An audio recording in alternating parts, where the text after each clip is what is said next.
Doctor Mohammad ইউনূসের new York সফরে সঙ্গী কতজন ছিলেন? তিনি যে জাতিসংঘের সাধারণ পরিষদের অধিবেশনে যোগ দেওয়ার জন্য আসলেন, কতজনকে সঙ্গে নিয়ে এসেছিলেন? এই সংখ্যাটা নিয়ে একটা বিভ্রান্তি তৈরি হয়েছে। বিষয়টি বেশ কয়েকদিন আগের, যে সময়ের ঘটনা সেই সময়েই কথা বলা দরকার ছিল। আবারও একটু বলে নেই যে জাতিসংঘের সাধারণ পরিষদের অধিবেশনের এই সময়টিতে আমাদের এত বেশি ব্যস্ততা থাকে, এত বেশি কর্মযজ্ঞের মধ্যে থাকতে হয় যে সকাল থেকে অনেক রাত পর্যন্ত মানে অন্য কোনো কিছু করার আর কোনো সুযোগ থাকে না। একদিকে নানাবিধ প্রোগ্রাম থাকে, আর একদিকে দেশ থেকে আসা সাংবাদিক থাকে, নিউ ইয়র্কের সাংবাদিক থাকেন। তাদের সবার সঙ্গে এক ধরনের সম্পর্ক, যোগাযোগ তৈরি করা বা যোগাযোগ রাখা, তথ্য দেয়া ইত্যাদি বিষয় নিয়ে অনেক বেশি ব্যস্ত থাকতে হয়। সেই কারণে ওই সময় কথা বলা হয়নি। ধারণা হচ্ছিল যে এটা নিয়ে কথা বলার সময় হয়তো শেষ হয়ে গেছে, আর কথা বলার দরকার নেই। কিন্তু আজকেও দেশ থেকে একজন ফোন করে জানতে চাইলেন যে ডক্টর মোহাম্মদ ইউনূসের মতো একজন মানুষ কেন 104 জনের, সংখ্যাটা 104 জন ধরে আলোচনা হয়েছে, 104 জনের মতো এত বড় বিশাল একটা দল নিয়ে রাষ্ট্রের টাকা খরচ করে কেন তিনি নিউ ইয়র্কে গেলেন।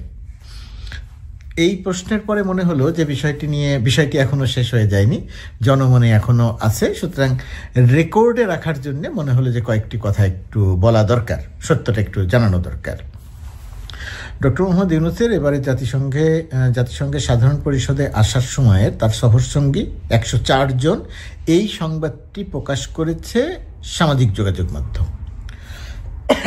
104 জনের তালিকাও প্রকাশ করেছে যে এরা সফরসঙ্গী, এবং সেই সামাজিক যোগাযোগ মাধ্যমে যে তথ্যটি দেয়া হয়েছে সেই তথ্যের উপরে বেস করে আমাদের প্রথম সারির পত্রিকাগুলো সংবাদ প্রকাশ করেছে।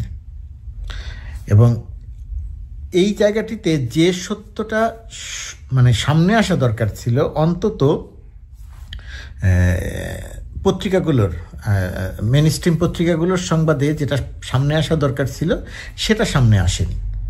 এখানে বিষয় আসতে পারে দুটি: সরকারকে অভিযুক্ত করা, অর্থাৎ আমরা যেহেতু সরকারের অংশ, সরকারকে অভিযুক্ত করা যায়। সরকারের নিজের পক্ষ থেকেই তো পুরো তালিকাটি কতজন সফরসঙ্গী সেটা পরিষ্কার করে জানানো উচিত ছিল। হ্যাঁ, এই প্রশ্নটি তোলা যায়। আবার আরেকটি প্রশ্ন তোলা যায় যে সোশ্যাল মিডিয়ায় যে বিভ্রান্তিটা তৈরি হলো, সেই একই বিভ্রান্তি নিয়ে গণমাধ্যম সংবাদ প্রকাশ করার সময়েও গণমাধ্যমের দায়িত্ব ছিল সঠিক সংখ্যাটা উল্লেখ করা। কোনো জায়গাতেই এই কাজটি ঠিকমতো হয়নি। যে তালিকাটি প্রকাশ করা হয়েছে ডক্টর মোহাম্মদ ইউনূসের সফরসঙ্গী 104 জন, সেই তালিকাতে আমারও নাম আছে। আমি পরে লক্ষ্য করেছি যে আমারও নাম আছে, কিন্তু আমার নাম আছে এবং নাম থাকাটা অসত্য নয়, এবং সেটা কোনো সমস্যাও নেই।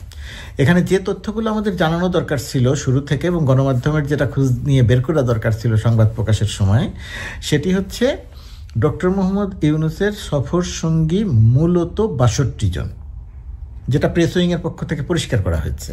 62 জনকে নিয়ে তিনি জাতিসংঘের সাধারণ পরিষদে অধিবেশনে যোগ দেওয়ার জন্য এসেছেন। এর মধ্যে একটা বড় অংশ, প্লাস মাইনাস প্রায় 20 জন, বা একটু কম বেশি হতে পারে, কম না বেশিও হতে পারে, সংখ্যা হচ্ছে তার নিরাপত্তার দায়িত্বে, নিরাপত্তা বাহিনীর সদস্য, তার নিরাপত্তার দায়িত্বে যারা থাকেন তারা। তার মানে হচ্ছে যে কয়জনকে নিয়ে ডক্টর মোহাম্মদ ইউনূস জাতিসংঘের সাধারণ পরিষদে এসেছেন বাংলাদেশ থেকে রাষ্ট্রের টাকা খরচ করে, এই সংখ্যা কোনোভাবেই খুব বেশি নয়। ফ্যাসিস্ট আমলে এই সংখ্যা 150-200-তে গিয়ে থাকতো। আমি এটা জানি যে ফ্যাসিস্টরা যা করতো সেই কাজের কাছাকাছি বা সেই রকম তো করার সুযোগ নেই ডক্টর মোহাম্মদ ইউনূসের। তার কাছাকাছিও যদি যায় তবুও অনেক হইচই হবে, সমালোচনা হবে, সেটাও খুব স্বাভাবিক, কারণ তার প্রতি মানুষের প্রত্যাশা। কিন্তু সেই প্রত্যাশার জায়গাটাতে যে তিনি মূল্য দিচ্ছেন তার প্রমাণ হচ্ছে 62 জন, এবং তার বড় একটা অংশ নিরাপত্তা দায়িত্বে যারা থাকেন তারা। আর এর বাইরে যারা এসেছেন তাদের কারো নিঃশ্বাস ফেলার সুযোগ ছিল না, এত ব্যস্ততার মধ্যে তাদের সময় কেটেছে। অন্য যে কোনো সময়ের চেয়ে বাড়তি এসেছেন 6 জন। 6 জনের মধ্যে আসলে 5 জন, তার মধ্যে একজন এখানেই থাকেন, আর 5 জন এসেছেন। সেই 5 জন হচ্ছেন রাজনীতিবিদ, আপনারা এটা জানেন। তাহলে এই 62 জন আর 104 জনের ব্যাপারটা কি? যুক্তরাষ্ট্রে বাংলাদেশ দূতাবাস আছে ওয়াশিংটন ডিসিতে, আমরা যেখানে কাজ করি। বাংলাদেশের একটা কনসুলেট আছে নিউ ইয়র্কে, যেটা বড় কনসুলেট, এবং যেহেতু নিউ ইয়র্কেই মূলত বাংলাদেশের মানুষ থাকেন, সেখানে কনসুলেটের ভিসা পাসপোর্ট সহ নানাবিধ কাজে সেখানে কনসুলেটে আসতে হয়, সেখানেও কর্মকর্তারা আছেন। এর বাইরে বাংলাদেশের আরও যে সমস্ত জায়গাতে কনসুলেট আছে, মিয়ামিতে আছে, লস অ্যাঞ্জেলেসে আছে, আরও এই জায়গাগুলোতে আছে। তো যখন জাতিসংঘের সাধারণ পরিষদের অধিবেশন হয়, যখন সরকার প্রধান সেখানে আসেন, তখন ওয়াশিংটন থেকে কাজের জন্য যাদের দরকার, আমরা ওয়াশিংটন ডিসি থেকে নিউ ইয়র্কে যাই। নিউ ইয়র্কের কনসুলেটে যারা থাকেন তারা কাজের সঙ্গে যোগ দেন। বাংলাদেশের যে স্থায়ী মিশন, জাতিসংঘের যে স্থায়ী মিশন, সেই স্থায়ী মিশনের যে কর্মকর্তারা আছেন তারা কাজের সঙ্গে যোগ দেন। মিয়ামি থেকে একজন বা দুইজন আসেন, লস অ্যাঞ্জেলেস থেকে একজন বা দুইজন আসেন, এসে কাজের সঙ্গে যোগ দেন। অর্থাৎ এই আমাদের সবাইকে নিয়ে তালিকাটি 104 জন। বলে রাখা দরকার, আমাদের কোনো উড়োজাহাজ ভাড়া লাগেনি, আমাদের জন্য আলাদা কোনো বন্দোবস্ত ছিল না, আলাদা কোনো টাকা খরচ করতে হয়নি রাষ্ট্রের। আমরা যুক্তরাষ্ট্রে যে সকল সুযোগ সুবিধার মধ্যে থাকি সেটা ব্যবহার করেই নিউ ইয়র্কে গিয়েছি। আমরা ওয়াশিংটন ডিসি থেকে নিউ ইয়র্কে যাই গাড়িতে, যে অফিসিয়াল গাড়ি ব্যবহার করি সেই গাড়ি নিয়ে। এর বাইরে যাওয়া যায় উড়োজাহাজে, প্লেনে যাওয়া যায়, ফ্লাইটে যাওয়া যায়, আর যাওয়া যায় ট্রেনে, বাসে যাওয়া যায়। বাসের ভাড়া যদি হয় $50 বা $60 ওয়াশিংটন ডিসি তো নিউ ইয়র্ক, ট্রেনের ভাড়া $150, $200, $250। আমরা ট্রেনের ভাড়াও খরচ করি না, আমরা গাড়ি নিয়ে যাই। কখনো কখনো কেউ বাসেও যাতায়াত করেন। তো এই যে 104 জনের যে তালিকার কথা বলা হচ্ছে, সেই 104 জনের মধ্যে 62 জনের বাইরে দূতাবাসের, কনসুলেটের, স্থায়ী মিশনের কর্মকর্তারা ছিলেন, এবং তারা সরকারের বাড়তি কোনো অর্থ খরচ করেননি। তো তাহলে এখন আমরা এই সফরসঙ্গীদের সংখ্যা কত বলবো? যদি 104 জন বলি তাহলে সেটা ভুল নয়, কারণ কাগজপত্রে তো নাম আছে। আর যদি রাষ্ট্রের টাকা খরচের কথার হিসাব করি তাহলে বলতে হবে 62 জন। এবং 62 জনের মধ্যে একটা বড় সংখ্যা নিরাপত্তার দায়িত্বে যারা থাকেন তারা, রাষ্ট্রপতি, প্রধান উপদেষ্টার নিরাপত্তার দায়িত্বে যারা থাকেন তারা। তার মানে এই সামগ্রিকভাবে যদি পুরো বিষয়টি ব্যাখ্যা বা বিশ্লেষণ করা হয়, তাহলে কি এ কথা বলা যাবে? আপনারা যারা বলছেন তাদের জন্য বলছি যে শেখ হাসিনাও বিশাল দল নিয়ে যেতেন, ডক্টর ইউনূসও বিশাল দল নিয়ে যাচ্ছেন বা গেলেন। একটু নির্মোহভাবে চিন্তা করেন, এই কথা বলা যায় না।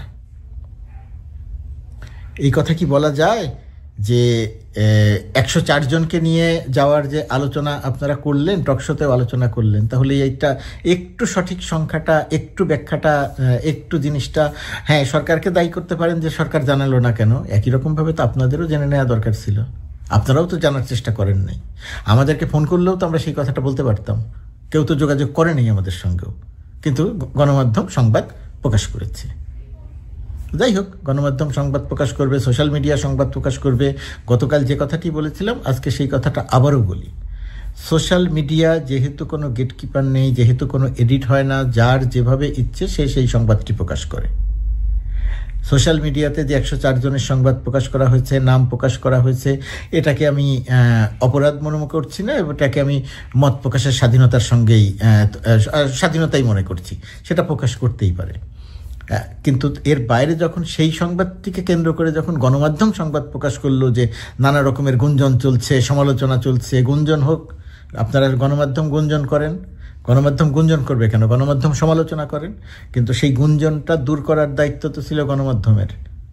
যে সোশ্যাল মিডিয়া যে নামের তালিকা প্রকাশ করলো, সেই নামের তালিকাটা পুরোপুরিভাবে সঠিক কিনা, এটার একটা ব্যাখ্যা দেওয়া দরকার আছে কিনা, আমি এখন যে ব্যাখ্যাটা দিলাম। কিন্তু আমরা সেই কাজগুলো দেখিনি, এই কাজগুলো গণমাধ্যমও করেনি। এই কাজগুলো বা এই কাজটি যারা টকশোতে কথা বলেন, যারা ইউটিউব চ্যানেলে বা ফেসবুকে কথা বলেন, তাদেরও কারোকে আমি বলতে শুনিনি। তারা সবাই গড়পড়তে এই কথাই বলেছেন যে শেখ হাসিনাও বড় টিম নিয়ে যেতেন, ফ্যাসিস্ট হাসিনা, পলাতক হাসিনাও বিশাল বড় টিম নিয়ে যেতেন রাষ্ট্রের অর্থ খরচ করতে, পিকনিক করতে। এখনও তারা বলছেন যে একই রকমভাবে ডক্টর ইউনূসও যাচ্ছেন। আসলে কি তাই? একটু হিসাবটা মিলিয়ে দেখেন তো, এই কথা বলা যায় কি না।